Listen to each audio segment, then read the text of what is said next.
Who among us doesn't Please need to remind seek us. forgiveness? Go ahead. Which, as we know, is the Ram's horn.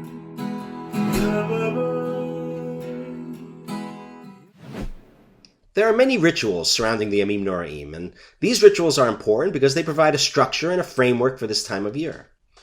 Rituals can be helpful, but they can also be a crutch if you find yourself shifting into autopilot and just doing the things you always do automatically without really thinking about it.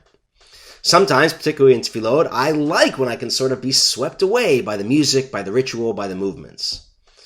But I always try to keep a part of my brain separate from that. I try to keep in my mind, why are we doing these things? Why are we saying these words? What do they mean? What is the point? As the wise child asks on Pesach, what is the meaning of these laws and statutes? So, for instance, on Yom Kippur during the Al Chetz, I find it very easy to get swept along by the beautiful chanting of the Chazan, by the repetitive motion of pounding my chest, and in many ways that's a powerful aspect of the whole experience. And, at the same time, I want to be sure that I'm not so swept up in all that ritual that I'm not thinking about, why am I doing this? And when I think about the lessons that I want to draw for myself from these tefillot and these rituals and how I want to try to better myself and improve my behavior, I find that my mind, as it so often does, leads me to Star Trek.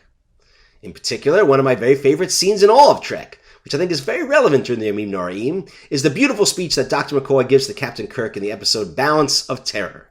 Kirk's having a bit of a crisis of consciousness, and McCoy speaks these words of Torah to him.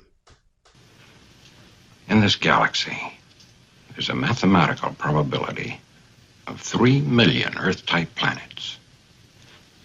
And in all of the universe, 3 million galaxies like this. And in all of that,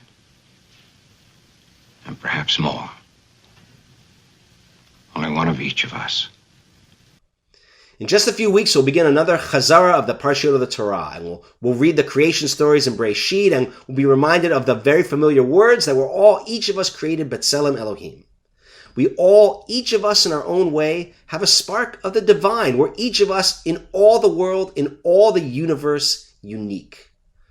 And while we're not angels, we're all flawed, imperfect human beings. There's no one else in all of creation that is just like any one of us.